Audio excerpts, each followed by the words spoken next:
Good afternoon and welcome to our weekly, well, nearly daily webinar. I'm Kathy Fedke, co-CEO of RealWealth Network, and we're going to do a behind the scenes of RealWealth.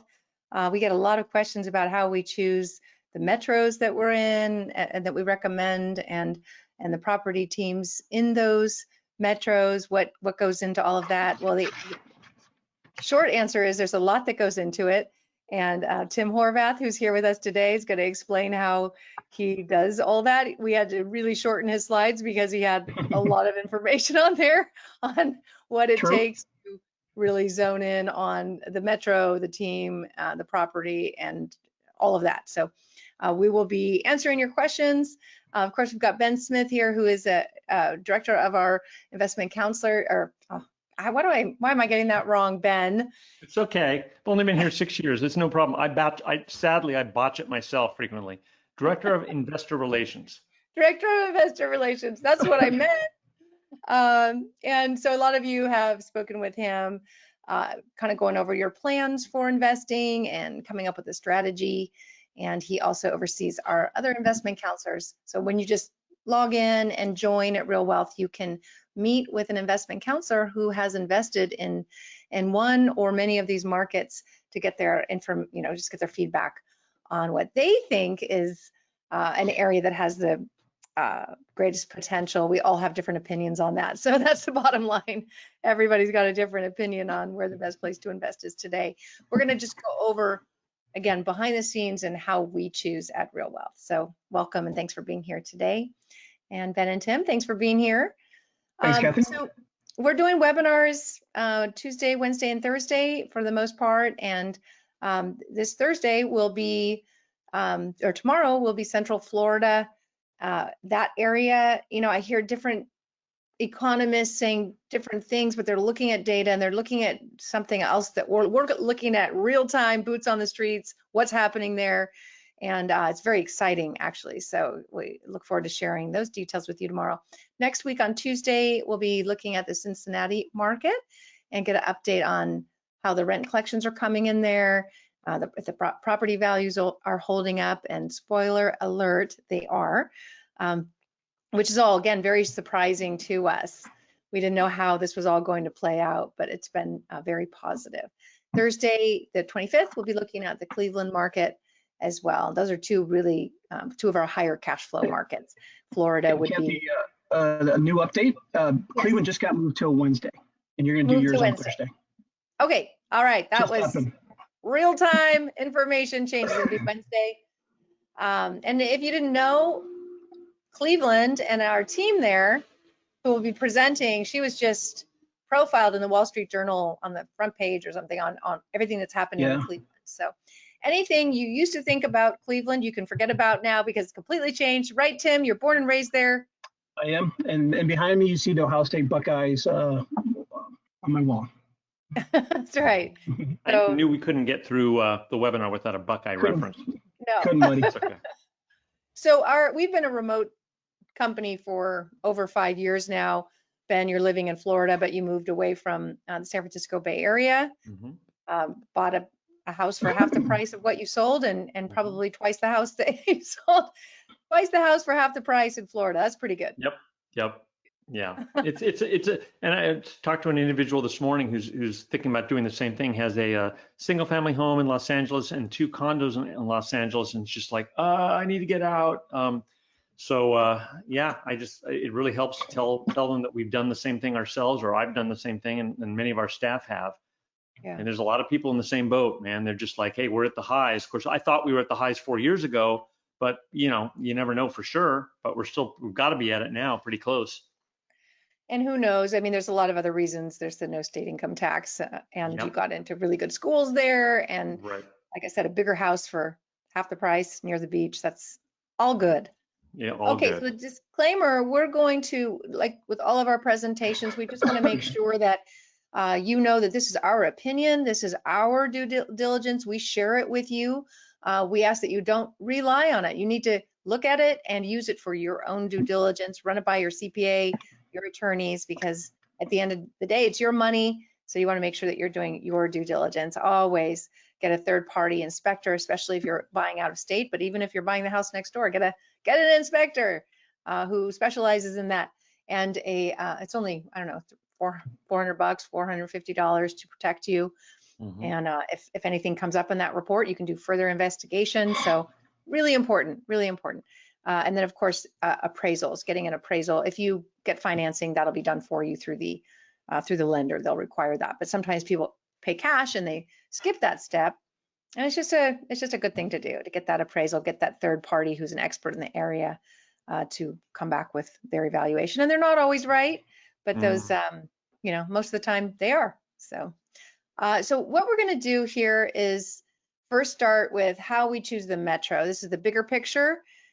Listen, you can make money in any market, really, in any city, in any stage of the economy, you can always make money. So why do we choose the areas we choose? Because it's a really big country, and so we're going to pick the areas where we think we're going to get the best chance of both cash flow and appreciation. So some of these markets will lean towards a little bit more appreciation, a little bit less cash flow, or some a little bit more cash flow, maybe a little bit less appreciation.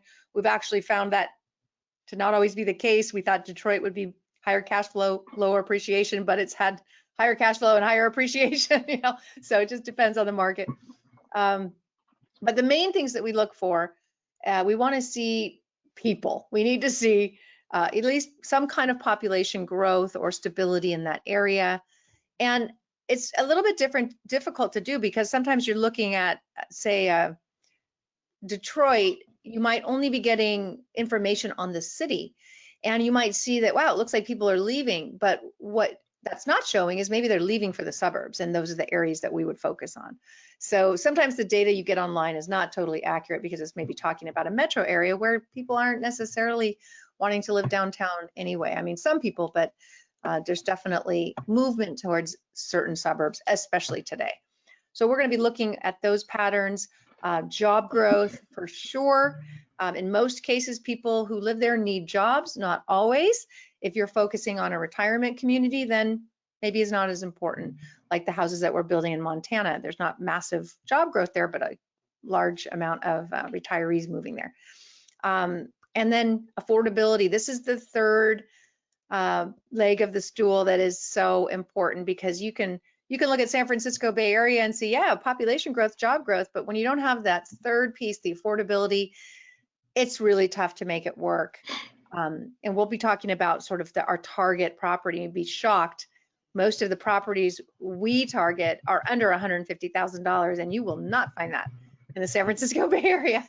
So anything you would add to that, Ben, on these?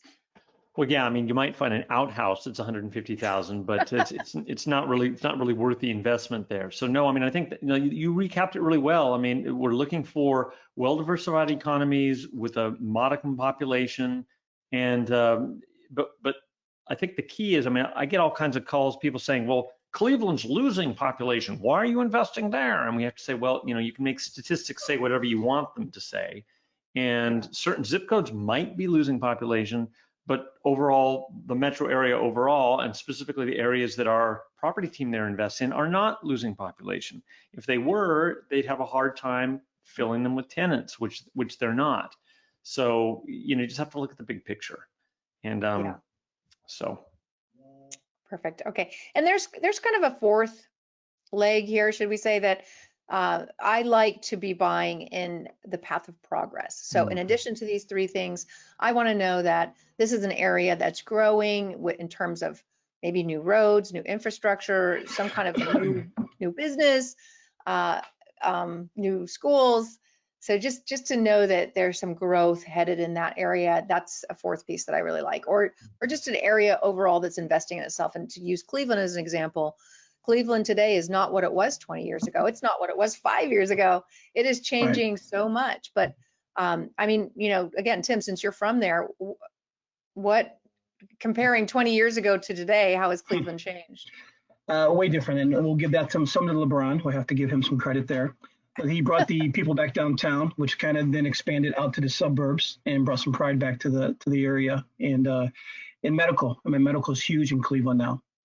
And the last piece I want to bring up, Kathy, is the affordability. Even the quads that we sell, they're maybe 500,000, 600,000. But if you break it down by 4, you're still under $150,000 per. So you hit it right on the head there. The affordability is so important.